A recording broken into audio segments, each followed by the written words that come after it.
Shedeur Sanders will be starting for the Cleveland Browns this weekend. Good luck, Shedeur. There you go, Shedeur. Now, this will be a full week with the offense being kind of shifted around what Shedeur does well, what Shedeur likes, what Shedeur doesn't like. He will be getting the reps with all the starters, including, offensive line, but more importantly, wide receivers, everybody, the timing of things. Him and Stefanski will be able to watch film together. This is big news, especially from the people that just found out like a couple days ago that backup quarterbacks don't really get the bell of the ball treatment in NFL buildings. They're certainly there. They certainly have a job. You certainly are part of the team, but this is starting quarterback's team. And it's not just the backup quarterback that has to act that way, but it's everybody in the building is acting as if it's the starting quarterback's team. So now that is Shedeur. So good luck to him. Excited to see what Stefanski does with Shedeur and what their offense does.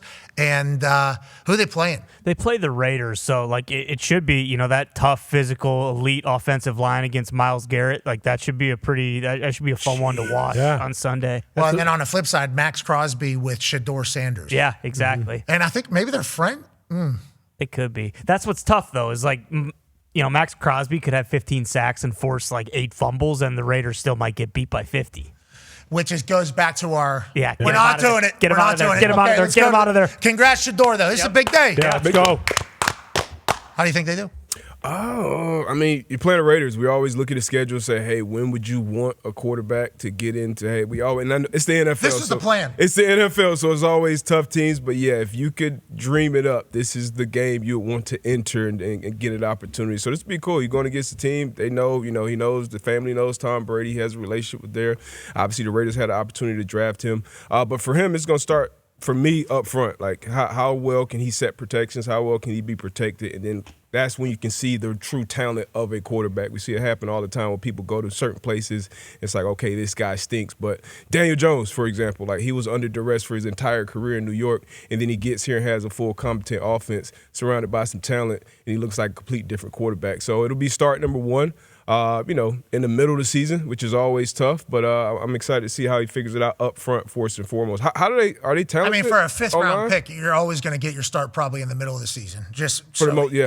In the backup quarterback thing, I don't know how any of them ever have success, being 100% serious. Mm-hmm. Think about the situation that Shedeur got dropped into, and everybody that didn't really know how a week-to-week works in a team was like, this. He has no idea what he's doing. It's that's backup quarterbacks getting dropped into games.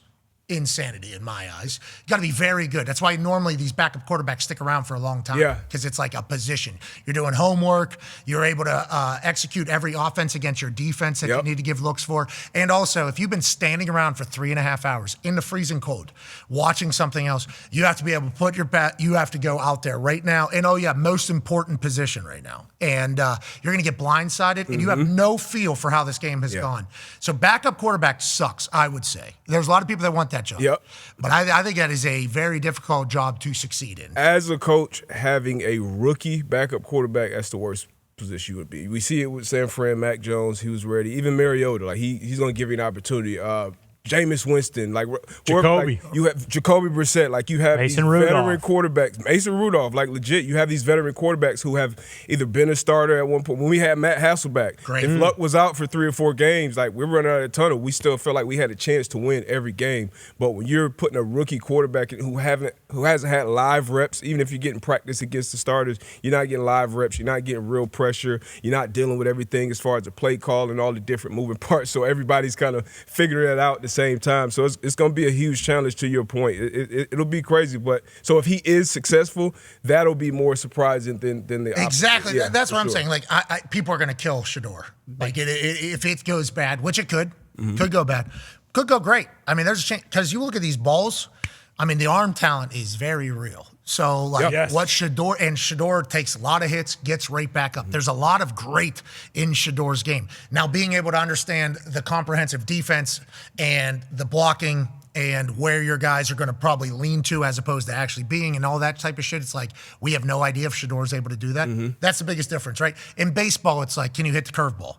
That separates you from being major versus in football at quarterback. It's can you figure out what they're doing on the other side, and how quickly can you do that, and what does that information do for you?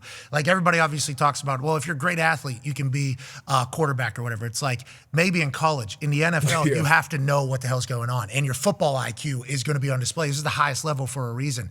So it's like, what is Shedeur's football IQ, I guess, is going to be found out here. And I'm not saying that we know week one, but like, that's the difference. His arm talent's there. His toughness is there. We assume he's not scared of the big moment because his life is literally just a big moment all the time. He's being watched by everybody since he was in 8th grade or whatever.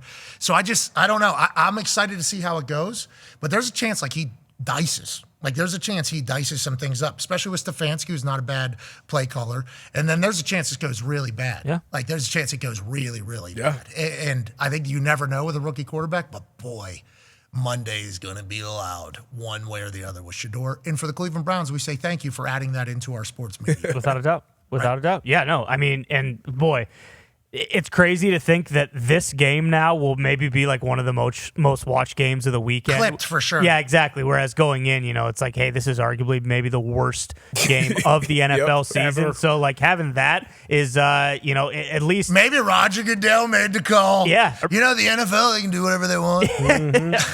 Goodell might be there. He might be in the owner's suite. I don't know where it's being played. Maybe he might be sitting in Jimmy Haslam's suite, watching this game firsthand. We'll see.